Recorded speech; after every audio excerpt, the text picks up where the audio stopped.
Bom, vamos falar um pouquinho de fotometria, né? O que é fotometria? A capacidade de medir a quantidade de luz de uma fonte.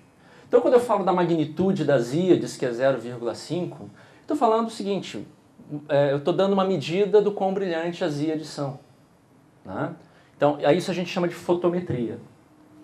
Então, eu posso medir o brilho de uma fonte e eu também posso quantificar a cor da fonte, né? A cor para o astrônomo é um número, né? Eu posso, por exemplo, fazer a fotometria, medir a quantidade de luz vermelha que eu recebo de um aglomerado, ou de uma estrela individual dentro do aglomerado, e também medir a quantidade de luz azul que eu recebo, né, dessa mesma fonte. E a proporção entre elas vai me dar uma medida que eu posso quantificar, numerificar, de cor, né? Isso eu coloco ali no eixo horizontal, né? Magnitude na banda B menos a magnitude na banda V. B de azul, blue, V de visual, né? Então aquilo ali é a diferença de duas magnitudes, plotadas contra a magnitude na banda V. Isso é um diagrama cor-magnitude. Então, onde é que estão as estrelas brilhantes no diagrama? Elas estão na parte de cima. Lembra que quanto menor o valor da magnitude, mais brilhante é a fonte. As coisas tênues, de baixo brilho, estão na parte inferior. As coisas azuis estão para a esquerda. As coisas vermelhas estão para a direita. No caso das estrelas, a cor delas é essencialmente uma medida da sua temperatura. Estrelas azuis são quentes, estrelas amareladas como o Sol têm uma temperatura intermediária e estrelas vermelhas são frias. O que é quente, intermediário e frio, né?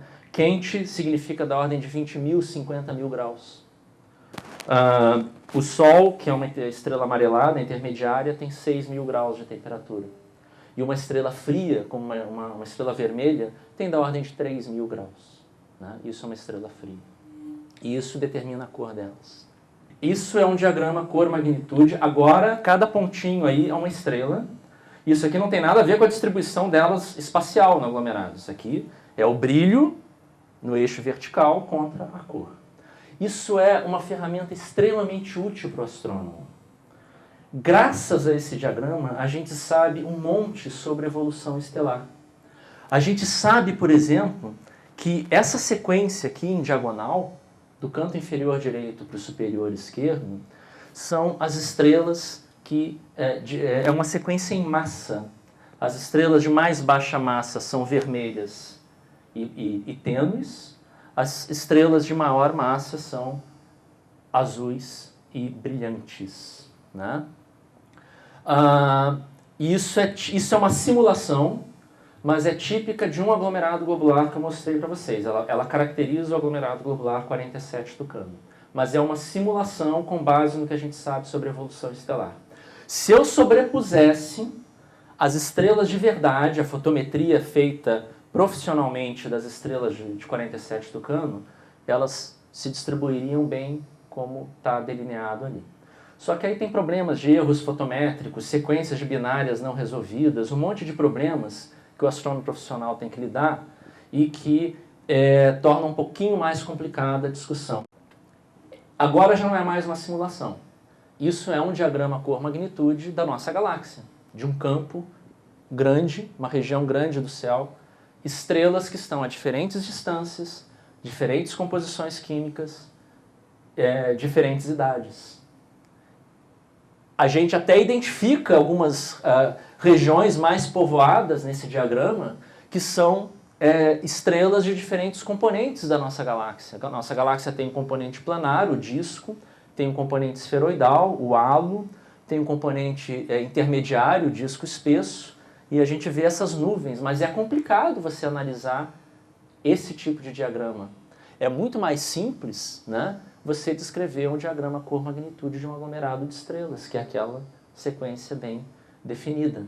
Daí, então, com os aglomerados, a gente consegue determinar idades, metalicidades, ou seja, a composição química, distâncias, com muito mais precisão do que para uma nuvem de estrelas que estão, né, formando um diagrama desse tipo, né? Isso é a utilidade, a importância dos aglomerados estelares. Então, um exemplo de um aglomerado muito jovem na nossa galáxia, NGC 2264. NGC é um catálogo geral, né, de objetos. Esse aglomerado tem apenas 100 mil anos de idade, ele é um bebê. Ele é tão jovem que a gente não consegue ver as estrelas dele com luz visível, com um detetor óptico, por exemplo, com um telescópio óptico. Porque elas estão tão embebidas, tão imersas no meio interestelar que deu origem a elas, né, na nuvem de gás e poeira que deu origem a elas, que esse material em torno dessas estrelas, desse aglomerado, esse material, o meio interestelar, absorve a luz visível. Mas a luz no infravermelho, por exemplo, consegue atravessar o meio interestelar. Então, essa imagem foi obtida com um telescópio espacial que observa no infravermelho, o Spitzer. Contrariamente, por exemplo, ao famoso telescópio espacial Hubble, que é um telescópio que observa no óptico a luz visível, né? Então, essas estrelas aqui, vocês veem que elas estão em volta, tem muita nebulosidade ali na imagem, o meio interestelar que deu origem a essas estrelas. E elas ainda estão fortemente incrustadas nesse meio.